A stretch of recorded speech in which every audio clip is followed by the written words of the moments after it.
अस्सलामुअलैकुम नाज़रीन, इस एपिसोड के शुरुआत में हम देखते हैं जंगल में परिंदे उड़ रहे होते हैं और एक शख्स आंधी और तूफान की तरह घोड़ा दौड़ा रहा होता है, हाथ में कुल्हाड़ा और नजरें मंजिल पे। तो नाज़रीन दिलों को थाम कर बैठे हैं क्योंकि ये शख्स कोई और नहीं बल्कि अर्तगल गाजी का साथी तुरगुद बे है। तुरगुद बे कुल्हाड़े को लहराते हुए मुसलसल आगे बढ़ते ही चले जाते हैं। काफी देर घोड़े को दौड़ाने के बाद वो अर्तगल गाजी की कब्र के पास जा पहुंचते हैं। फिर वो घोड़े से उतरते हैं और सीने पे हाथ रखते हुए कहते हैं, हुजूर अस्सलाम वालेकुम। ये कहते साथ ही वो कब्र के पास बैठ जाते हैं और मजीद कहते हैं, हुजूर मैं आपके फतह करदा जमीनों में वापस आ गया हूँ। मेरा भी नसीब तारीख है कि मैं आपकी कब्र पे दुआ कर रहा हूँ। मैं आपका दर्द अपने दिल में लिए जी रहा हूँ। मैं आपको दुनियावी आंखों से फिर नहीं देख सका, लेकिन आपके बेटे उस्मान ने उस सरजमीन पर जिस पर आप मुट्ठी भर साथियों के साथ आए थे, आपके ख्वाबों को हकीकत का रूप देकर बाबरकत रियासत कायम की। मैं जानता हूँ कि मैं उसके चेहरे में आपको देखूंगा। आपकी रूह को खुशी मिले, अपनी कब्र में आराम फरमाए हुजूर।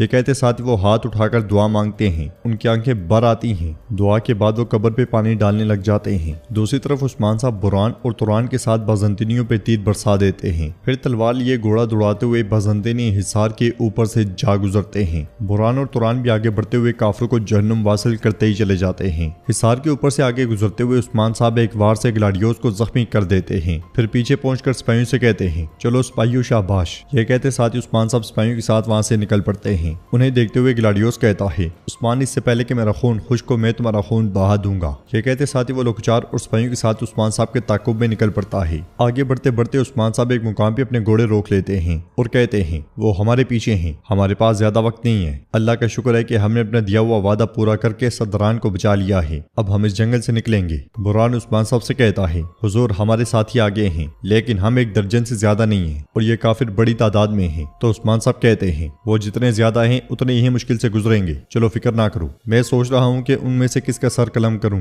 तुरान जमीन में खंजर गाड़ता है, कुछ आवाजें सुनता है और उस्मान साहब से कहता है, ये घोड़ों की टापू की आवाज है, वो आ रहे हैं। तो उस्मान साहब कहते हैं, तुरान तुम शिमाल की जानिब काले जंगल में जाओगे, अगर हम उन्हें जेर ना कर सके तो तुम्हारी जगह ले आएंगे। ये सुनते साथ ही तुरान एक तरफ जबकि उस्मान साहब बुरान के साथ दूसरी तरफ चले जाते हैं। कुछ देर के बाद ग्लाडियोस लोकचार के साथ वहां पहुंचता है और कहता है, ग्लाडियोस के जाल तुमने बिछाया था, तुमने सरदारों को चारे के तौर पे इस्तेमाल किया। क्या तुम्हें लगता है कि उस्मान महज दो सिपाहियों के साथ आया था? तो ग्लाडियोस कहता है, क्या तुम्हें लगता है कि मैंने नहीं देखा कि उस्मान हमें जाल में फंसा रहा है, लेकिन मैं ये उसका जाल उसके सर पे गिरा दूंगा। और लोकचार कहता है, अपने दुश्मन को कम तक समझने की गलती ना करो। क्या तुम अपनी जान को खतरे में डालकर कमांडर के लिए खुद को आग में झोंक दोगे जिससे तुम 2 दिन पहले मिले? देखो उस्मान ने खुद को आग में झोंक दिया है। ग्लाडियोस कहता है, फिक्र मत करो, मैं उसे कम नहीं समझ रहा, मैं उसे अपने बराबर देखता हूँ। और लोकचार कहता है, मुझे भी ऐसे दुश्मन से लड़ना और जीतना पसंद है। अब चलो निशानात का पीछा करते हैं। ये कहते और सुनते साथ ही वो निकल पड़ते हैं। जंगल में बाला खातून सोफिया का इलाज करते हुए कहती हैं, किस्मत तुम सोफिया और हलीमा को लेकर कभी ले जाओ, सिपाही तुम्हारे साथ होंगी, सोफिया तुम्हारे सुपुर्द है। उस्मान साहब को सूरत हाल बताओ, मैं अलाउद्दीन के पास जाऊंगी। हलीमा भी किस्मत से कहती है, किस्मत खातून में इसकी मकरूज नहीं रहना चाहती, सोफिया को जिंदा रखने की पूरी कोशिश करें।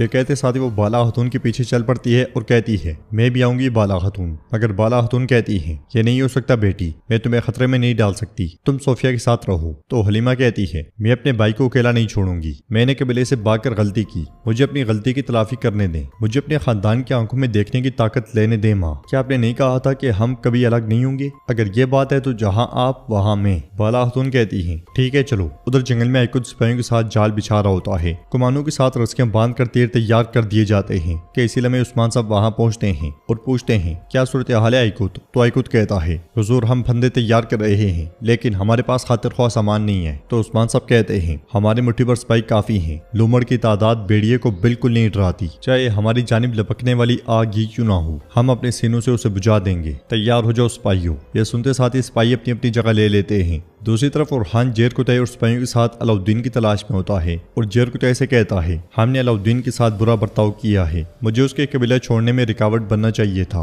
अब वो मेरी वजह से लोकचार के शिकंजे में फंस गया है। जेर कुतै कहता है, शहजादे पीछे हटना मेरा ख्याल था। तो ओरहान कहता है, जेर कुतै पीछे हटने का भी एक तरीका होता है, वो एक शहजादा है, उसे एहतियात को यकीनी बनाकर पीछे हटना चाहिए था। उसकी सिर्फ एक गलती दुश्मन के लिए खुशी और सिपाहियों के लिए खौफ की लहर बन गई, लेकिन फिर भी मुझे उस पर हाथ नहीं उठाना चाहिए था। अब उलझाइतों के साथ एहसास की खातिर उन्हें मारना चाहेगा। हमें उन्हें जल्द अज जल्द तलाश करने की जरूरत है। जवाबन जेरकुतै कहता है, हम ढूंढ लेंगे इंशाल्लाह, गलतियां दुरुस्त हो जाएंगी, दिल फिर से एक हो जाएंगी। उरहान कहता है, बिल्कुल, लेकिन अगर उनके साथ कुछ बुरा होता है तो मैं खुद को हरगिज कभी माफ नहीं कर पाऊंगा। दूसरी तरफ बाला खातून भी खवातीन और सिपाहियों के साथ अलाउद्दीन की तलाश में होती है। हलीमा कहती है, कबीले से भागने पर आप मुझसे नाराज नहीं होंगी माँ? तो बाला खातून कहती है, पहले तुम्हारे भाई को ढूंढ लें, उसके बाद देखेंगे। मैंने तुम्हें क्या कहा था, क्या तुम्हें याद है? हर शर में अच्छाई होती है। अब अगर तुम भागकर बेगम के हाथ में ना आती तो हम तुम्हारे भाई और गोंचा के पकड़े जाने के बारे में नहीं जानते। ये कहते साथ वो आगे बढ़ने लगती हैं तो हलीमा उन्हें पकड़ते हुए कहती है, मेरे भाई और बाबा मेरे कबीले से भागने के बारे में जानने के बाद बहुत नाराज होंगे। तो बाला खातून कहती है, अपने भाइयों और बाबा को देखते साथ ही गले लगा लेना, फिर वो तुम्हें माफ कर देंगे। ये कहते साथ ही बाला खातून उसे गले लगा लेती हैं। फिर वो सब निशानात ढूंढने लग जाते हैं। निशानात तलाश करते करते हलीमा को एक कपड़ा मिलता है। कपड़े को देखते हुए बाला खातून कहती है, ये मंगोलों का है, चलो जल्दी इस तरफ। ये कहते और सुनते साथ ही वो सब भाग पड़ते हैं। उधर उस्मान साहब खड़े होकर गिलाडियोस और लोकचार का इंतजार कर रहे होते हैं कि इसी लम्हे कुछ मंगोल सिपाही वहां पहुंचते हैं और वहां पहुंचते साथ ही जाल का शिकार हो जाते हैं। इधर उधर से तीर निकलते हैं और बहुत से मंगोलों का काम तमाम कर देते हैं। और लोकचार अपनी जानिब बढ़ने वाले तीर को कमान के साथ रोक लेता है और एकदम घोड़े से उतर जाता है।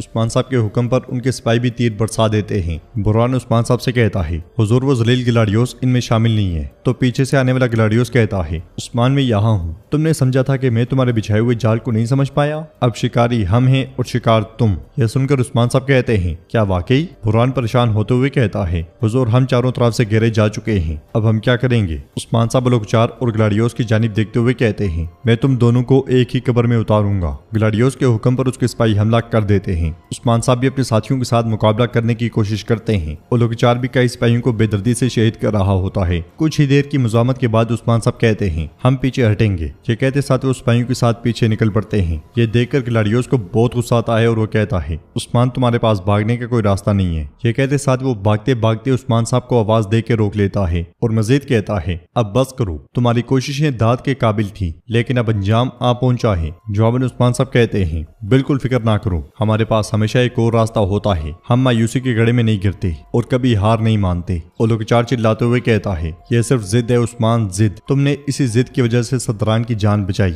ये सुनकर उस्मान साहब कहते हैं, तुम दुश्मन को खूब जानते हो, मैं जिद्दी हूँ और कभी हार नहीं मानता। मैं कभी भी मैदान में सिर्फ एक चाल के साथ नहीं आता, तुम दूसरी वाली पे कदम रख रहे हो। ये सुनते साथ ही लोकचार परेशान हो जाता है। गिलाडियोस के हुक्म पे बजंतीनी सिपाही आगे बढ़ते हैं तो उस्मान साहब के इशारे पर तुरान एक जाल काट देता है। नोकदार लकड़ी बजंतीनी सिपाहियों को जा लगती है। तुरान दूसरा जाल काटता है तो सिपाही एक बारीक जाल में फंस जाते हैं। ये देखकर लोकचार और गिलाडियोस बहुत परेशान और खौफजदा हो जाते हैं। जाल में फंसने वाले काफरों पे तीर बरसा दिए जाते हैं। ये देखकर गिलाडियोस चिल्लाते हुए कहता है, डालें लाओ डालें। वो सब डालों के पीछे छुप जाते हैं और उस्मान साहब कहते हैं, जो बेड़ियों से खेलते हैं वो आखिरकार कुत्ते की तरह जाल में फंस जाते हैं, चलो घोड़ों की तरफ चलो। वो सब भाग पड़ते हैं और काफिर फिर से उनके पीछे जाते हैं, मगर उस्मान साहब और उनके साथी घोड़ों तक पहुंचते हैं और वहां से रवाना हो जाते हैं। ये देखकर गिलाडियोस कहता है, उस्मान मैं कसम खाता हूँ कि मैं सिर्फ तुम्हारे लिए जीऊंगा और तुम्हें मारने से पहले नहीं मरूंगा। घोड़ों की रफ्तार देखते हुए वो सब मजबूरन रुक जाते हैं और नाजरीन एपिसोड भी इख्तिताम पजीर होती है। वीडियो पसंद आए तो लाइक कर दें, शेयर कर दें, सब्सक्राइब नहीं किया हुआ तो सब्सक्राइब करने के साथ साथ घंटी वाले आइकन को दबाना मत भूलें।